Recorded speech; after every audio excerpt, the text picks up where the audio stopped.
안녕하십니까. 12월 6일 토요일 말씀 묵상 함께 시작하겠습니다. 오늘도 말씀으로 하루를 시작하시는 귀한 성도님들의 가정 가운데 주님의 은혜와 주님의 사랑, 평강이 충만하시기를 간절히 기도합니다. 오늘 본문은 요한계시록 16장 10절에서부터 21절까지 말씀이고요. 통독하신 말씀은 에베소서 1장부터 4장까지입니다. 내일 주일에는 에베소서 5장과 6장을 읽으시면 되겠습니다.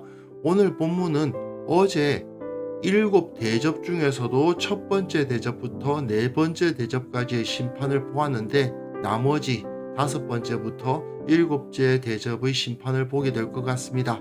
이것을 통해서 하나님께서 마지막 심판을 준비하고 계신다는 사실을 확인하고 우리의 마음가짐은 어떠해야 되는지를 다시 한번 되새겨 보았으면 좋겠습니다. 그럼 먼저 말씀을 보시겠습니다. 또 다섯째 천사가 그 대접을 짐승의 왕좌에 쏟으니 그 나라가 곧 어두워지며 사람들이 아파서 자기 혀를 깨물고 아픈 것과 종기로 말미암아 하늘의 하나님을 비방하고 그들의 행위를 회개하지 아니하더라. 또 여섯째 천사가 그 대접을 큰 강 유브라데에 쏟음에 강물이 말라서 동방에서 오는 왕들의 길이 예비되었더라. 또 내가 보매 개구리 같은 새 더러운 영이 용의 입과 짐승의 입과 거짓 선지자 입에서 나오니 그들은 귀신의 영이라. 이적을 행하여 온 천하 왕들에게 가서 하나님 곧 전능하신 이의 큰 날에 있을 전쟁을 위하여 그들을 모으더라. 보라, 내가 도둑같이 오리니 누구든지 깨어 자기 옷을 지켜 벌거벗고 다니지 아니하며 자기의 부끄러움을 보이지 아니하는 자는 복이 있도다. 새 영이 히브리어로 아마겟돈이라 하는 곳으로 왕들을 모으더라. 7째 천사가 그 대접을 공중에 쏟음에 큰 음성이 성전에서 보좌로부터 나서 이르되 되었다. 번개와 음성들과 우레소리가 있고 또 큰 지진이 있어 얼마나 큰지 사람이 땅에 있어 온 이래로 이같이 큰 지진이 없었더라. 큰 성이 세 갈래로 갈라지고 만국의 성들도 무너지니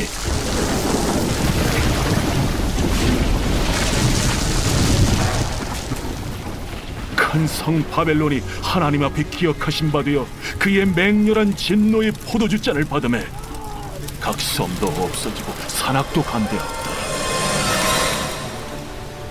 또 무게가 1달란트나 되는 큰 우박이 하늘로부터 사람들에게 내리매 사람들이 그 우박의 재앙 때문에 하나님을 비방하니 그 재앙이 심히 크미러라. 우리가 지금 마지막 심판을 나타내는 7대접의 재앙을 읽어가고 있습니다. 앞에서 네 재앙은 땅에 임하는 물리적 세계를 향한 것이라고 할 수 있고, 오늘 읽은 이 세 재앙은 하늘에 속한 영적 세계를 향한 하나님의 심판이라고 할 수 있습니다. 용과 짐승과 가짜 어린 양, 그러니까 영적인 사단의 세력, 정치 권력과 종교 권력, 그리고 하나님을 거부하는 세상의 문명, 이것들이 모두 다 멸망할 것이라고 선언하시는 거죠. 또 5째 천사가 그 대접을 짐승의 왕좌에 쏟으니 이 짐승의 왕좌는 정치 권력이죠. 세상의 정치 권력이 하나님의 심판을 당하게 된다는 겁니다. 그 나라가 곧 어두워지며 사람들이 아파서 자기 혀를 깨물고 아픈 것과 종기로 말미암아 하늘의 하나님을 비방하고 그들의 행위를 회개하지 아니하더라. 그 정치 권력이 무너지고 수많은 사람들이 그것 때문에 고통을 당함에도 불구하고 죄인들은 회개하지 않더라는 거죠. 여기서 하나님을 비방하고 회개하지 않는 것은 하나님의 진노의 심판이 끝날 때까지 변화가 없습니다. 마치 애굽의 바로가 자기 아들을 잃고 나서도 이스라엘을 추격하게 시켰던 것과 마찬가지죠. 또 6째 천사가 그 대접을 큰 강 유브라데에 쏟음에, 이 유브라데의 이야기는 앞에서 6째 나팔에서도 나옵니다. 천사가 유브라데에 결박되어 있었는데 그 네 천사를 놓아주라고 시키는 모습이 나타나요. 제가 그 6째 나팔 설명할 때 이 지도를 가지고 잠깐 설명을 드렸었는데요. 이게 유프라테스 강이거든요. 그리고 이것이 이스라엘 사람들이 사는 거주지죠. 이 북쪽에 아수르, 바벨론 등이 이 길을 따라서 쳐들어온단 말입니다.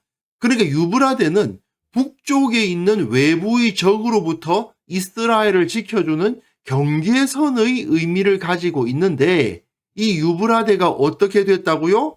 강물이 말라서 동방에서 오는 왕들의 길이 예비되었더라. 동방이 누구예요? 바벨론이나 아수르와 같은 큰 나라들을 의미하는 거 아닙니까? 그런데 또 내가 봄에 개구리 같은 새 더러운 영이 용의 입과 짐승의 입과 거짓 선지자의 입에서 나오니, 용과 짐승 그리고 거짓 선지자, 가짜 어린 양이죠. 이들의 입에서 새 더러운 영이 나오고 그들은 귀신의 영이라. 이적을 행하여 온 천하 왕들에게 가서 하나님 곧 전능하신 이의 큰 날에 있을 전쟁을 위하여 그들을 모으더라. 모든 왕들이 다 모여서 누구를 대적합니까? 하나님과 그 백성들을 대적하더라 이겁니다. 세상 나라들이 교회를 대적할 것이라는 것인데, 사실은 초대교회 그리스도인들은 이런 일을 많이 겪었죠. 로마 제국 자체가 지중해 지역을 완전히 포괄하고 있는 대제국인데 그 안에 크고 작은 나라들이 포함되어 있단 말입니다. 자치령들이 있어요. 그리고 그 자치령들을 다스리는 자들은 다 각자 자기를 왕이라고 불러요. 그런데 모두가 다 로마에게, 그 중앙정부 황제에게 잘 보이기 위해서 황제를 신성화하는 황제 신상을 세우고 그 앞에 경배하는 짓을 했단 말이죠. 그 앞에서 그리스도인들은 언제나 핍박을 당하고 공격을 당할 수밖에 없었던 겁니다. 이렇게 모든 나라가 다 교회를 공격하는 것처럼 보이는 상황. 사실 황제는 사람일 뿐인데 그 사람인 황제를 신이라고 부르면서 숭배하는 것, 그리고 그 숭배에 동참하지 않는다는 이유로 사람들을 핍박하는 것, 이 모든 것이 다 하나님께서 준비하신 심판을 이끌어내는 요소가 되는 거죠. 그러면서 보라, 내가 도둑같이 오리니 누구든지 깨어 자기 옷을 지켜 벌거벗고 다니지 아니하며 자기의 부끄러움을 보이지 아니하는 자는 복이 있도다. 이렇게 온 로마가 다 황제 숭배를 하고 있는 상황에서 주님께서 도둑같이 올 것이다. 깨어서 벌거벗지 말고 부끄러움을 보이지 말아라.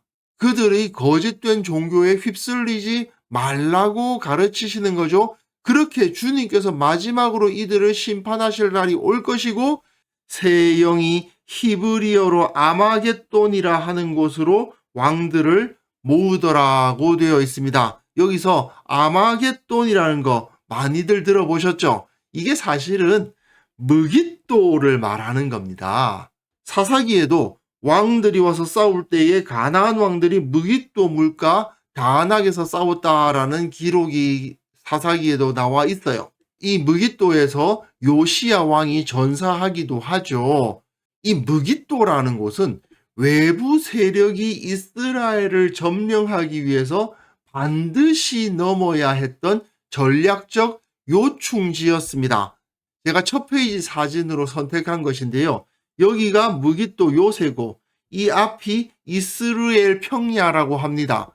군대가 여기에 주둔한 다음에, 높은 곳에 주둔한 다음에 이쪽 길을 지키는 거죠.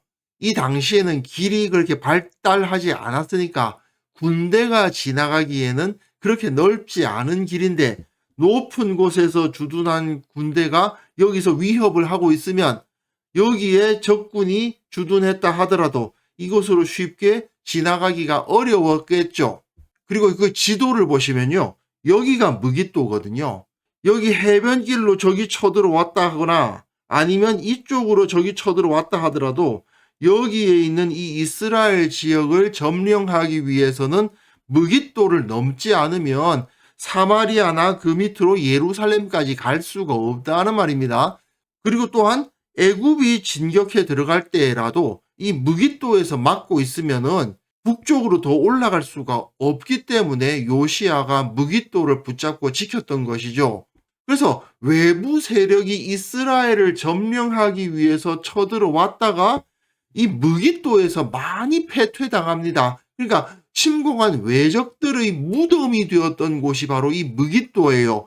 물론 무깃도가 무너지면 이스라엘이 큰 타격을 입는 경우도 있었습니다. 어쨌든 무깃도는 이스라엘에게 있어서는 너무나도 중요한 요새였던 것이죠. 그런데 왜 무깃도가 아마겟돈이냐? 이게 히브리어로는 하르 무깃도입니다. 하르가 산이란 뜻이에요. 무깃도 산. 근데 이것을 헬라어로 음력을 합니다. 그러면 이게 하르마게돈이 됩니다. 하르무깃도가 하르마게돈이 된 거예요. 그래서 헬라어 원어에는 여기 아마겟돈이라고 되어 있습니다만은 사실은 하르마겟돈이라고 기록되어 있습니다. 하마겟돈이라고 쓰는 것이 맞는 거예요. 근데 이 헬라어에서는 우리의 히읗음, 영어의 H음을 나타내는 철자가 없습니다. 여기 아에다가 요렇게 찍으면 아고요. 요렇게 찍으면 하예요. 그런데 원문을 보시면 이렇게 되어 있거든요. 이걸 강기식이라 부르고 이걸 약기식이라고 부르는데 강기식이기 때문에 하라고 읽는 게 맞는데 요 원문이 라틴어로 넘어가고 또 영어로 넘어가고 하면서 이 강기식 흐 발음이 없어져 버린 겁니다. 왜 할렐루야를 알렐루야라고 하시는 분들도 있잖아요. 왜 할렐루야가 알렐루야가 됐느냐? 라틴어로 넘어가면서 그렇게 된 거거든요. 그렇기 때문에 원어로서는 하르마겟돈이 맞습니다. 그래서 여기서 아마겟돈이라고 우리말이 번역을 해놨는데 사실은 하르마겟돈이라고 쓰는 것이 더 정확할 것 같습니다. 어쨌든 이 무깃도 하르마겟돈의 왕들이 모인다는 거죠. 근데 그 왕들이 왜 모입니까? 하나님의 백성 이스라엘을 치기 위해서 모이는 건데 일곱째 천사가 그 대접을 공중에 쏟음에 큰 음성이 성전에서 보좌로부터 나서 이르되 되었다. 다 모였다 그 말입니다. 번개와 음성들과 우레소리가 있고 또 큰 지진이 있어 얼마나 큰지 사람이 땅에 있어 이래로 이같이 큰 지진이 없었더라. 큰 성이 세 갈래로 갈라지고 만국의 성들도 무너지니 큰 성 바벨론이 하나님 앞에 기억하신 바 되어 그의 맹렬한 진노의 포도주 잔을 받음에 교회를 핍박하던 모든 나라의 왕들이 다 하르마겟돈 무깃도에 모여서 하나님의 백성을 치려고 할 때에 하나님께서 큰 지진을 내리셔서 큰 성이 세 갈래로 갈라집니다. 3은 하늘을 상징하는 숫자죠. 하나님의 능력이 그 가운데 임하고 만국의 성들도 무너지고 큰 성 바벨론, 로마입니다. 로마와 로마 밑에 있는 여러 작은 자치령들이 다 무너지고 그의 맹렬한 진노의 포도주 잔을 받게 되고 각 섬도 없어지고 산악도 간데 없더라. 각자의 독립을 주장하는 자들, 높은 곳에 올라가서 자기 권력을 주장하는 자들이 다 무너지고 또 무게가 1달란트나 되는 큰 우박이 하늘로부터 사람에게 내림에 사람들이 그 우박의 재앙 때문에 하나님을 비방하니 그 재앙이 심히 크미러라. 하나님께서 교회를 핍박하려는 자들을 그 무깃도 하르마겟돈에 모이게 하시고 거기에다가 우박을 때리시는 모습을 볼 수 있습니다. 이건 여호수아에서 그들이 이스라엘 앞에 도망하여 베토론의 비탈에서 내려갈 때에 여호와께서 하늘에서 큰 우박덩이를 아세가에 이르기까지 내리심에 그들이 죽었다. 이스라엘 자손이 칼에 죽은 자보다 우박에 죽은 자가 더 많았다라는 기록이 되어 있죠. 하나님께서 자기 백성을 핍박했던 교회의 대적을 이렇게 치셨다는 이야기입니다.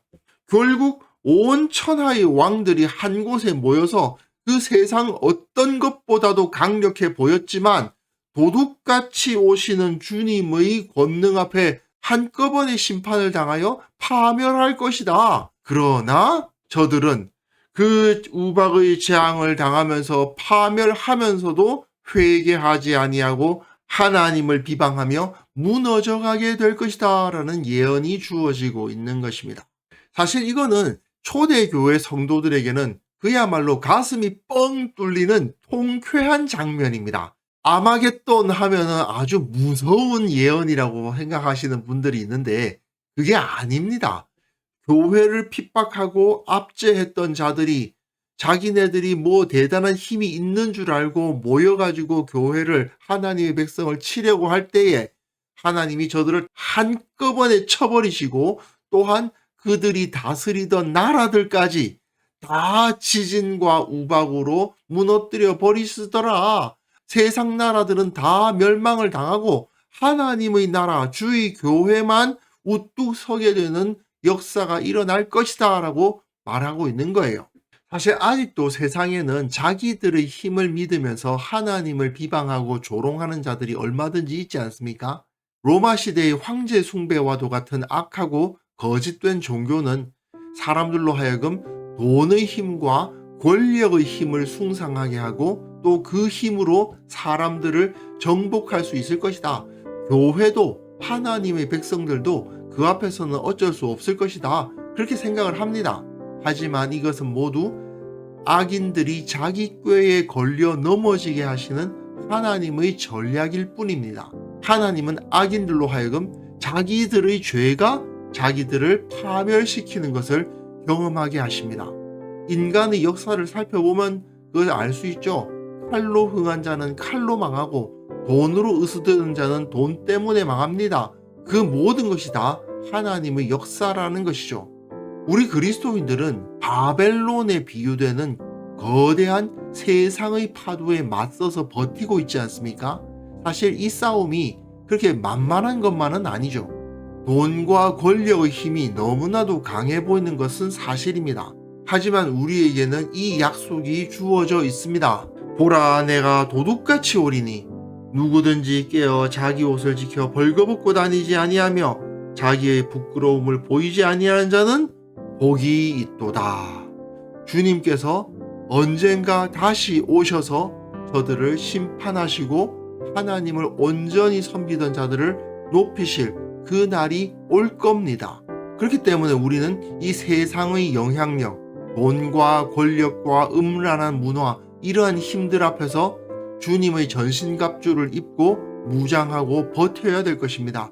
우리가 매주일 모여서 예배하는 이유가 무엇입니까? 사실 그 싸움을 감당한 전우들로서 함께 모여서 기쁨을 나누고 주님의 승리를 기억하고 또 주님께서 다시 오실 날을 바라보는 거 아니겠습니까? 그런 마음으로 우리가 매일의 삶을 살아가고 또 매주 모여서 주님을 예배하는 것이겠죠. 그래서 이 시간 함께 기도하실 때에는요, 우리가 이 승리의 약속을 붙잡고 악인들의 꾀를 부러워하지 않고 오직 정직한 길을 걸음으로 말미암아 결국은 승리하게 하옵소서. 언젠가 주님의 심판이 있다는 사실을 믿고 저 악인들에게 회개의 복음을 전함으로써 영적인 전투를 감당하는 우리 모두가 되게 하여 주옵소서. 함께 기도하는 시간 가졌으면 합니다.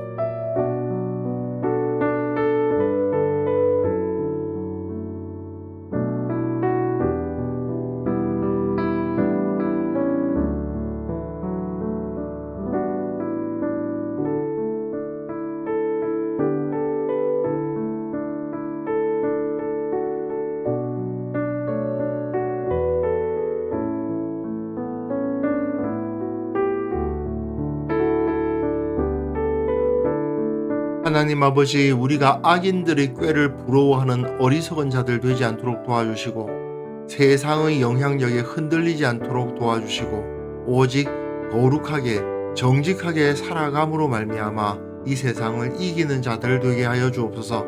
언젠가 하나님의 심판이 있음을 믿는 자들 되게 하여 주옵소서.